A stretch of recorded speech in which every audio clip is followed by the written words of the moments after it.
when Jesus Christ was crucified, and Roman soldiers were putting nails on his hand, he said, "Oh Lord, forgive them." What should Lord forgive them? Do you think Lord is good, they are bad, evil? No. In my opinion, that's after the verse of biting the fruit of good and evil at the Garden of Eden. Then what? What should we forgive them? In my opinion, is that like this place, to every beings, we should know that what are we doing now? Yeah. And then we will know what should be the next step. So all I can say to you is take some good rest. Yeah. Thank you very much. Thank you. We'll start the next question with Sunim. What does it mean to love my fellow man? Are you asking because somebody told you, or are you asking by yourself? Well, in my opinion, is if we are killing all sins, that is the way to love our fellow man. If we already have other people, object and subject separated, in my opinion, there is no truth. All we can do is struggling, arguing, fighting, making more doctrines, dogmas, principles.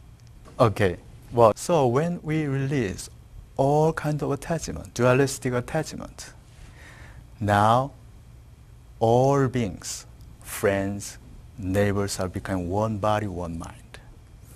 Now when we are doing anything, it's like in Buddhism saying Bodhisattva's way. We are using 1,000 hands, 1,000 eyes to, have the relationship with other people.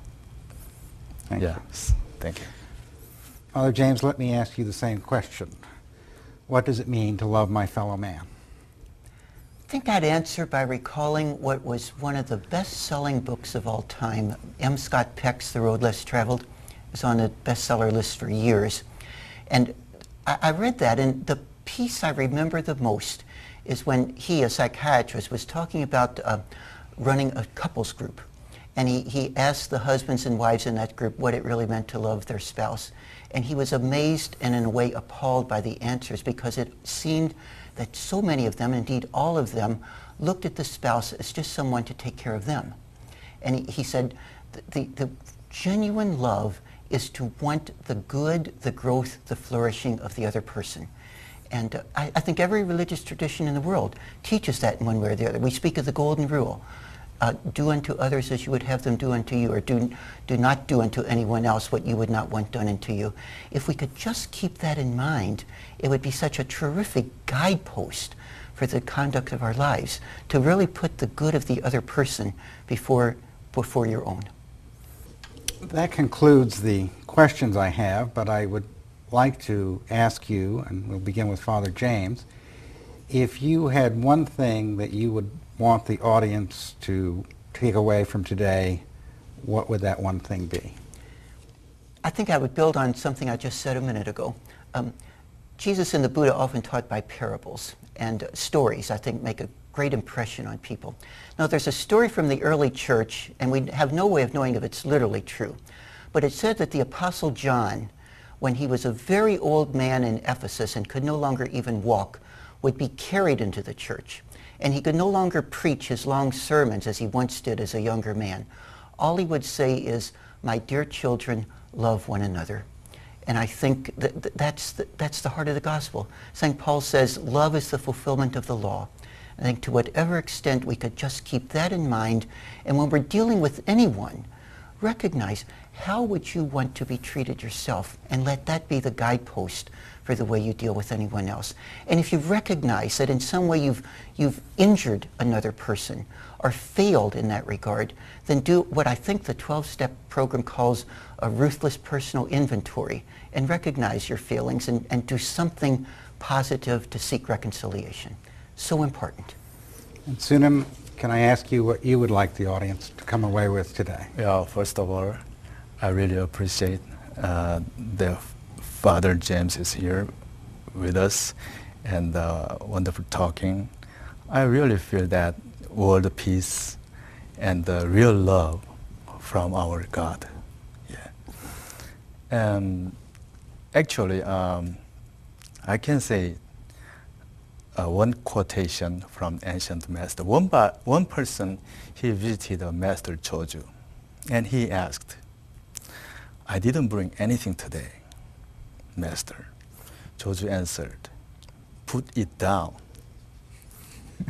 And then the person asked again, "I didn't bring anything. What should I put down?" Yeah. And the master said, "Bring that home." Yeah, bring that back home. You know.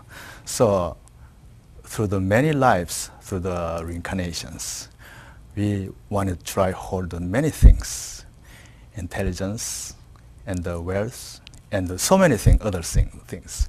But what we are bringing to the next life, all are finishing at the very last breathing. But what is important thing is, what is really working here? What is God is really working with us at this very moment, and what the Buddha is working with us. Well, two names, I think, it's not even not same. Yeah, but if I can say to you, if the master said, "Put it down," the student, "What should I put it down?" I could say that the whistle sound from the southern mountain. Thank you very much. You. And I'd like to thank our guests, Father James Wiseman and Pohwa Sunim, for joining us. And I hope you will email your questions in to us at ZenTV21.